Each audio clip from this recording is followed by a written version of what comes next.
swerte no. Kaya yun yung kahapon, di ba nagdasal ako doon sa simbahan. Yun yung tinag-pray ko, sabi ko, Mama Mary, salamat po kasi hindi niyo po kami pinapabayaan dito sa Baguio, lahat po ng needs namin. Kaya alam naman po, may kasama rin po kami na kailangan namin. Kaya bigay din eh. Kaya kahit solo ka eh, kaya alam mabibigat yung mga solo mo eh. Bet one eh, maabot mo dyan. Yun mo, tatlong dikit ka eh, tatlong sunod-sunod eh.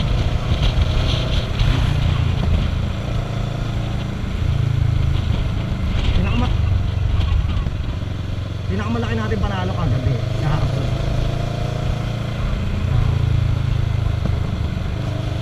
Second day tumabla lang. Mali yung naipamili lang natin. Ang mga pinakain-kain natin yun lang. Pero mga Disney lang. Kahapon kano kwenta.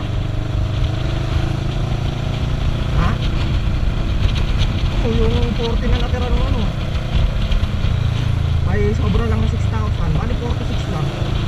Pero ngayon 80 ay nabawasan ng 4,000. Ano na lang 76 na lang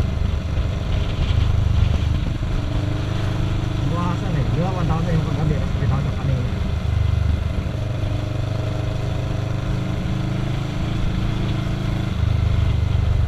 Gawin natin, nabutan na ng 5,000 si nanay. Sabi mo, yun ang regalo ko sa kanya sa Mother's Day. Hindi nakabili. Sa pera ko, baliwata ito. Ako magre-regalo sa pera mo. Mauno. Ay bukas na, pag-aalis na.